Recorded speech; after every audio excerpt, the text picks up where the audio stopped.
Hey everyone, thanks for joining us. Today we're going to be walking through the GMEA 2020-2021 All-State Band Etudes for grades 9 and 10. We're going to be talking about the Lyrical Etude, Adagio molto espressivo, quarter note equals 72, and the Technical Etude that is entitled Fast Waltz, dotted quarter note equals 72. To start off, we're going to go ahead and focus on the top one, the Lyrical Etude. For this one, you want to pay attention to everything that you have printed here on the page.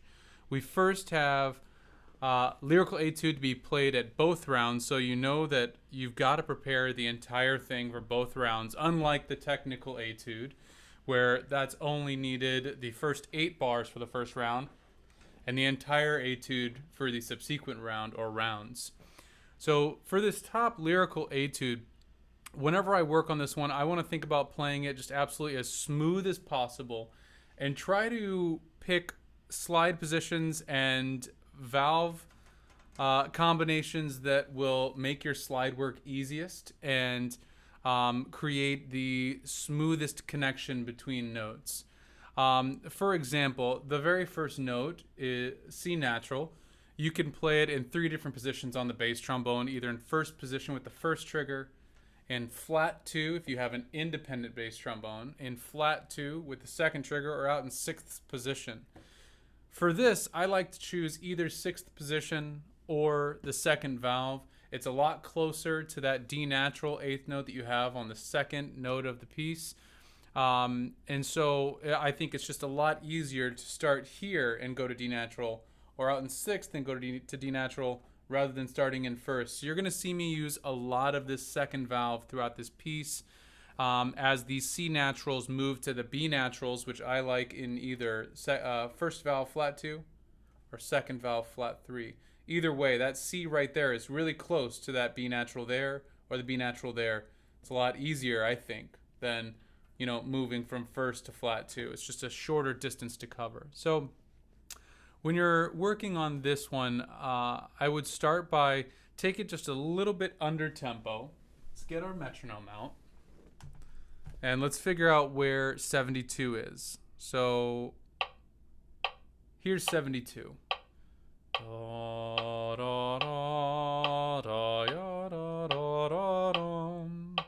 Let's take it just a little bit under that so we can really focus on our connections, our pitch, and our quality of sound.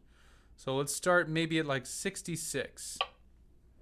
This is what I'm going to go ahead and play a little bit of this for you.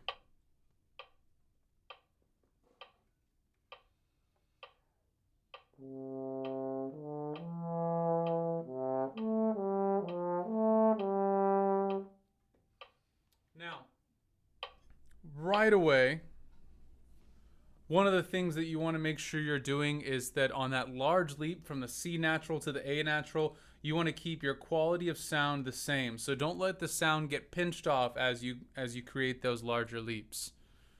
Starting from the top again.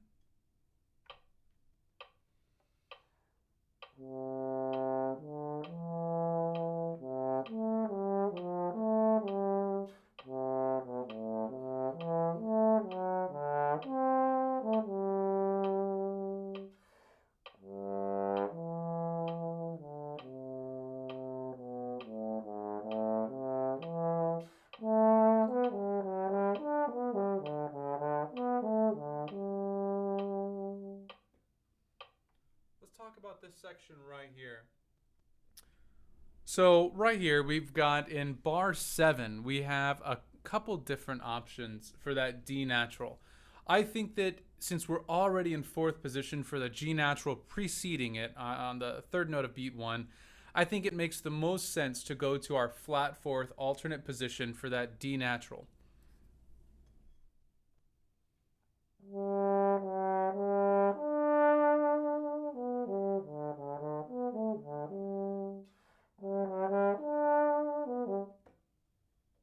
Following the D natural, we have a B natural and a G natural outlining a G major arpeggio. For this, it's so easy for the intonation just to stay all in 4th position, with the D natural being in flat 4, the B and the G being squarely in 4.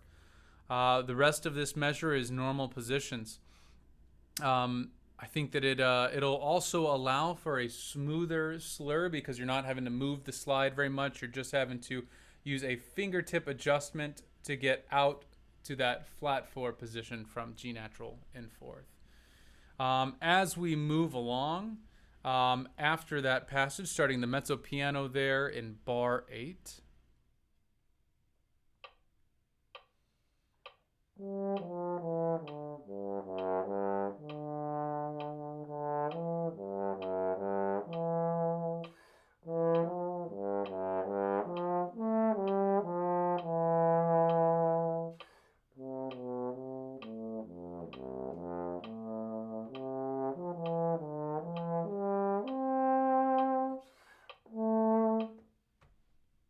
Right here, I think it's okay to add just a little bit of rubato. You notice that I let the metronome get ahead of me, and the reason why I stopped is to be a little chaotic trying to play against a metronome that I'm not with. So I think that this is a fair spot to add just a little bit of rubato, a little bit of a pull, a stretch of that time, like this.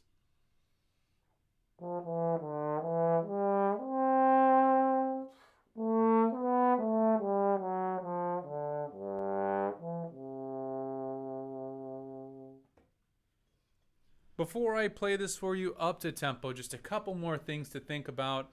Your breathing does not, you don't need to breathe after every single marked phrase here. I think it's really nice to keep the flow of this etude if you try to breathe where there are built-in rests. Now you'll notice that I take a few breaths where there aren't built-in rests, but for the most part, try to connect as many phrases as possible. If you have to breathe, you got to breathe. But if try to challenge yourself to connect as many phrases as possible, breathe at the rests, and create these nice long phrases throughout this etude. Additionally, two other comments. One, if you'll notice the dynamics, we are ranging from mezzo piano to forte, so a considerable dynamic range here. Don't let the fortes be loud. Instead, think about them being full of color and full of sound. Just simply fill the room with a very warm sound. Don't get aggressive. Hopefully no edge at all. And finally, a nice, beautiful vibrato would really, I think, add to the character of this and create a more successful audition on this etude. So I'm going to go ahead and push this metronome up to 72 to give myself the tempo, and I'll go ahead and perform this etude for you.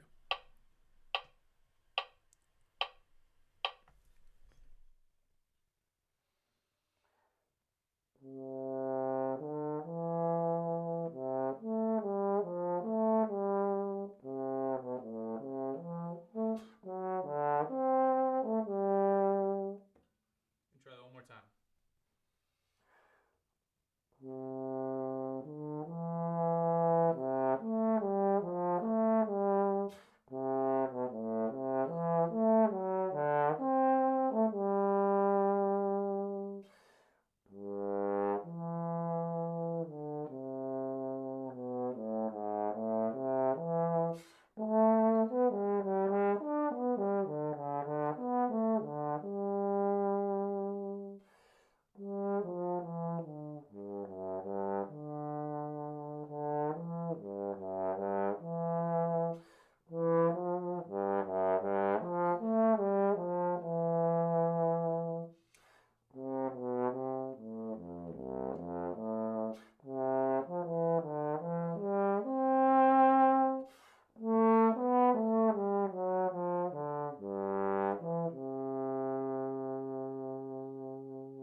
Okay.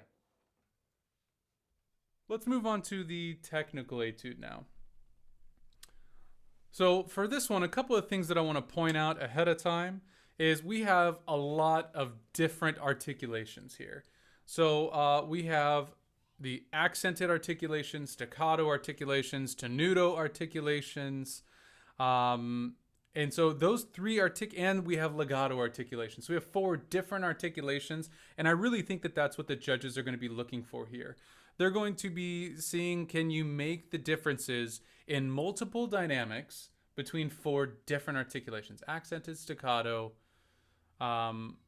tenuto, and legato. All right, so I encourage you to find some exercises in the Arbin's book that can highlight these articulations for you and really explore the differences of them in all the dynamics that we have printed here. So let's look at that. Second of all, dynamics. If you see, we'll start forte, then we move down to mezzo piano. We have a crescendo to forte a few bars later, mezzo piano again, crescendo to forte. And then we have a printed mezzo piano in bar 20, crescendo to fortissimo at the end. So from mezzo piano to fortissimo, and just a slightly bigger dynamic box than we have for the lyrical etude. So there's a lot that I think that the judges can be looking for here. Really, hone in your attention to detail on this etude. And allow yourself to really show a large difference between all of these. Now, let's talk about staccato real quick. Staccato is often characterized as short when the actual definition is just separated. So if you want to show a true staccato, simply separate them. And in fact, most of the time, unless the staccato is marked secco or dry, I think of it as more of fat notes that have a little bit of daylight in between them. So, for instance, repeated B flats with staccato. I'm going to show you really short, like a secco, and then I'll just show you staccato.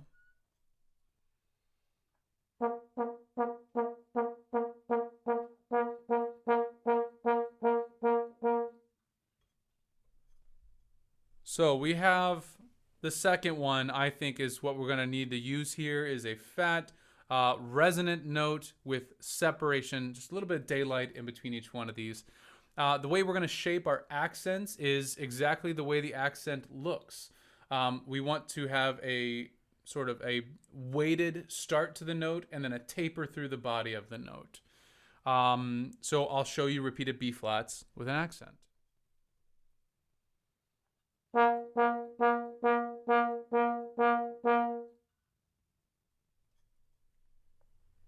Second of all, we have these tenutos. In music of all kinds, you'll see tenutos with a lot of different meanings. Generally, staccatos carry roughly the same meaning as do accents, whereas tenutos can really mean a lot of different things in different kinds of music. It can mean two of the main definitions that come off the top of my head are adding a little bit of weight to each note, and also the other definition being full value sustained. Here, I think it's more the full value sustained.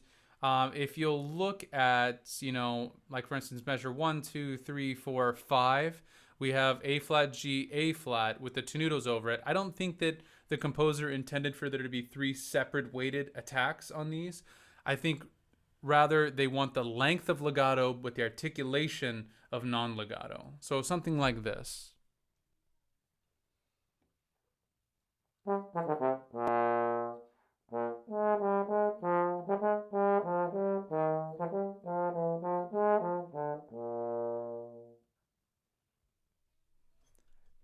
As you work on this etude, be sure to take it under tempo before speeding it up to tempo. I'm going to go ahead and play just a little bit of this for you to give you an idea how it goes.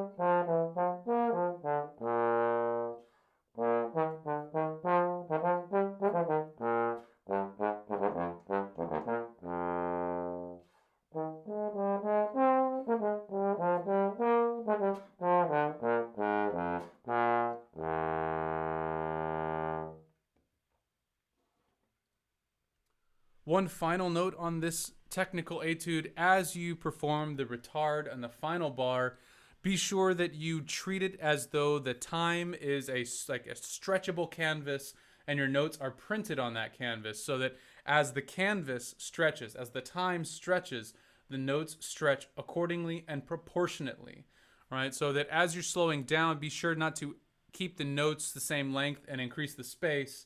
Rather, keep any space that you might have, which here it doesn't seem like we have any. Be-dum, bum, ba-dum, beam, bum. Stretch those notes. Don't create space. I like to add just a little bit for sort of an emphatic ending. I separated those notes, I think, just a little bit, but I think either way connected like this.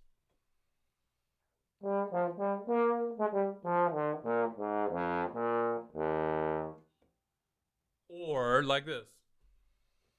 I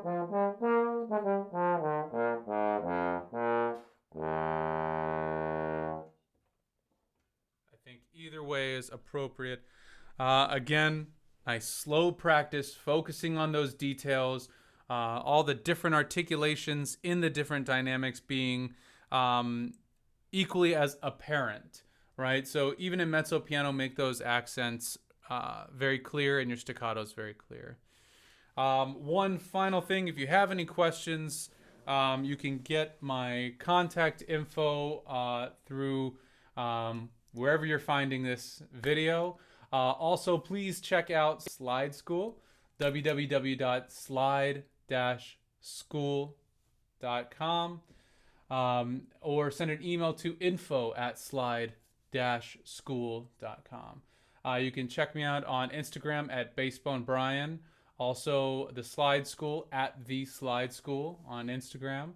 And you can also reach us there if you have any questions. But if you would like some more instruction on getting better at trombone, getting better at these etudes, check out Slide School, where you can work with myself on bass trombone and our acting principal trombone of the Atlanta Symphony Orchestra, Nathan Zagans, on tenor trombone.